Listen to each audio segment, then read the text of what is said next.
Backstage on a beautiful day with Des Rocs. Hello, how are you doing? I'm doing great. Have you been to Detroit before? I have been to Detroit, yes. Yes? Never to the Pine Knob, though. No. Yeah. Well, it's kind of a cool place. I don't know if you had a chance to walk around. It's beautiful. Not only did I have a chance to walk around, I walked around harder than any artist has ever walked on this place. We went to the top of a ski hill. Okay, we great. We climbed the gondola, then we walked down to a lake, came back around. This place is like summer camp. It's gorgeous. That's awesome. Yeah. Cool. I hope you take this for the compliment it's meant to be, but I was trying to take in a lot of the music from some of the bands that are playing today.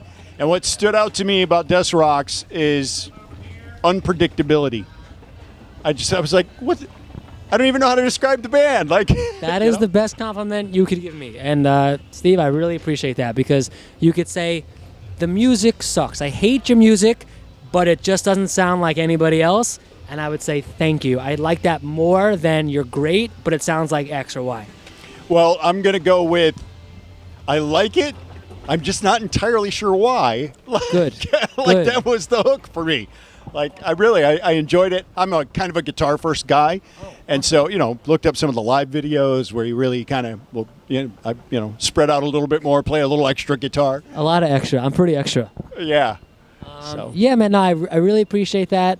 For me, maybe the thing that hooks you, I don't know, I hope this is what hooks you, is that I draw from a lot of different places. It kind of gets filtered through whatever Des Rocs cheesecloth this is, and it kind of gets pushed through. But I hope that no matter what, there's a kind of underlying emotional intensity and authenticity that connects everything together. So I hope that's maybe what hooks you in. That's my goal, my artistic intent. Yeah. Well, I also noticed a lot of energy. High energy. Yeah. High energy. Yeah. And the show, I don't think you've had a chance to see us before. I have not. No, just watched a handful of things on YouTube to kind of get familiar. I'm definitely going to try and take it as far as I can.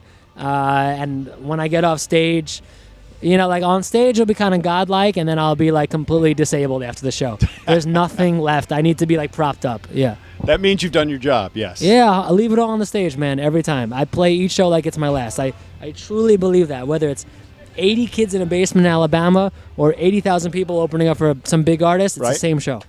And it's always somebody's first show. 100%. It is always somebody's first show. Somebody in the audience has never been to a show before. I could be having the worst day of my life.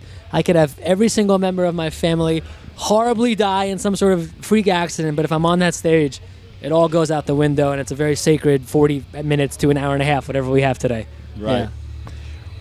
Where did your music start? Do you even know? Was there a starting point? Was there a spark? There is no aha moment. Right. I think a lot of artists and people who are doing things they love, they kind of find themselves born into a river that is perhaps already moving. Mm-hmm. And then at some point you just kind of become aware, I'm floating down this river. You know what I mean? Like, oh my God, I am a musician. I've been doing this for a couple months or a couple years. This is me. And there's just been nothing else. There wasn't any other river you were born into. It was just this one. And that's how I very much think of it. But there were a couple moments where I knew what kind of artist I wanted to be. And for me, that was like seeing Queen at Wembley Stadium as a young kid on TV. Right. And just being awed by the awesome, dictionary definition, awesome power of large rock music, and seeing the uniting factor of 80,000 people who don't even speak English singing a bass line. You know what I mean? Right. Of all things. I just live for that. I live for that, yeah. Very interesting example to pick out with Queen, because you're talking about all four of them, not just capable musicians, but master level musicians. Mm-hmm. And you have the show. Do you think there's any current artist tapping into that energy? Say again? Do you think there's any current artist tapping into that vein of energy? Not like that, no. Great. I can't wait for you to see my show. Yeah. Yeah. I mean, there's a handful of artists I really like, and I think they put just phenomenal stuff into their show. But, to me, Queen's just that unique thing, just like Iron Maiden's that unique thing, and some of the current bands are their own unique thing. Right. So yeah, I think it's great, but I think the key is be yourself. Always. Always, always, always. You don't have to be the next Metallica. We already have one. I like that. Right? And there was no Metallica before Metallica. Exactly. So that's important. Yeah. Yeah. Yeah, that's cool. Yeah, man. There is a certain singularity that rock music has always possessed, which I think has made it unique from any other genre that I think is kind of lost today. And the antithesis of that is kind of the Des Rocs mission. You know, to, for better or for worse, double down on the things that make you you, because your chances of success are the same if you do or don't. So you might as well just do you. We already have an Imagine Dragons. You know what I mean? It's like, don't chase things that exist. Just go for it, and either you die trying or you get there, you know? Yeah, I've always say whenever somebody says it, well, we're trying to do this. Well, you lost me at trying. Right. Or somebody gives you an Just elevator. be yourself. Right. Someone gives you an elevator pitch. I say, what's this new band like? It's like Black Keys meets Avenged Sevenfold. Which actually sounds crazy now that I think about it. It kind of sounds good. Yeah, I kind of like it. But if you can simplify it to an elevator pitch, then I'm not as interested, you know? Right. Yeah. My overall, I tend to rant on things like this, but I get very passionate when I speak about rock music and things of that sort. Now, my curse, if I'm willing to admit to it, which I am, I kind of don't go outside the circle of rock. Like I'm my entire career has been rock and roll. So when you get into other genres that kind of don't really impact me, it's just I don't connect. But I feel like you draw from more than one genre.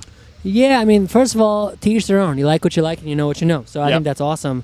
But I do draw from a lot of things. But again, I think going back to Queen is an interesting example. Yep. Because that's a band that played in many different places. Yep. But at the end of the day, it was all Queen.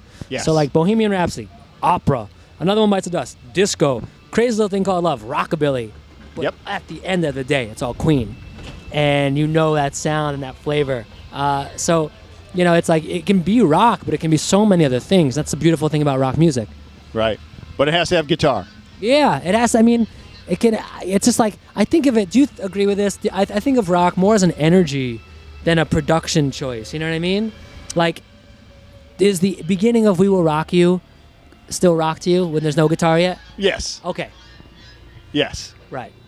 But if it stayed that and guitar never entered the picture, I would have a hard time classifying it as such. Interesting. Very interesting. Yes. Yeah. I think at some point it needs to be there. Right. And yes, there's exceptions to everything. But I'm painting with a broad brush. I think that's what differentiates rock from country, from pop, is not necessarily that a guitar exists, but what that guitarist is playing. That's where the attitude shines through in my perception of it. Right. Interesting. And I think also the unique role a guitar serves as an expression of emotion in a way a piano can't. You can't bend a piano. Right. You can't throw a piano on the floor. You know, you can't manipulate it the same way.